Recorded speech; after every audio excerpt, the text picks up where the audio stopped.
को लिखो। असहयोग आंदोलन के कारण, जैसा कि हम लोग जानते हैं कि भारतीय राष्ट्रीय आंदोलन में गांधी जी के योगदानों को कभी भुलाया नहीं जा सकता। अगर भारतीय राष्ट्रीय आंदोलन से गांधी जी को अलग कर दिया जाए, इस आंदोलन का कोई महत्व नहीं रह जाता है। गांधी जी ने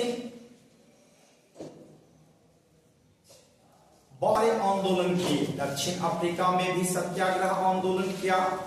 जब भारत आए, उन्होंने चंपारण आंदोलन, अहमदाबाद मिल आंदोलन, असहयोग आंदोलन, सविनय अवज्ञा आंदोलन और भारत छोड़ो आंदोलन के माध्यम से अपने देश को आजाद कराने का काम किया।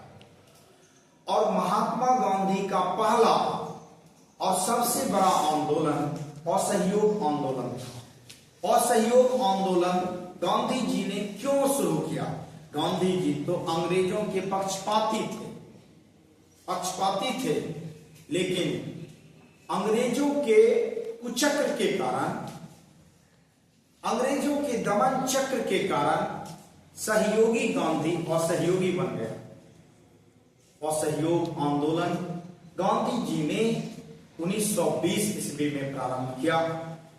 इसका मुख्य कारण था रॉलेट एक्ट, जालियांवाला बाग हत्याकांड, खिलाफत का प्रश्न।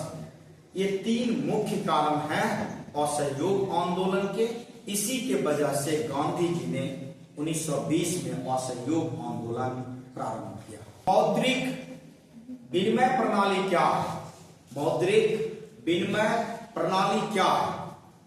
मुद्रा के बदले वस्तुओं का लेन देन करना मौद्रिक विनिमय प्रणाली कहलाता है। 10 रुपया देकर एक कॉपी खरीद लिए, मुद्रा को दिए तब कॉपी को खरीदे, इसी को मौद्रिक विनिमय, विनिमय मतलब होता है आदान प्रदान, मौद्रिक विनिमय प्रणाली कहलाता है। आपका वस्तु विनिमय प्रणाली क्या है?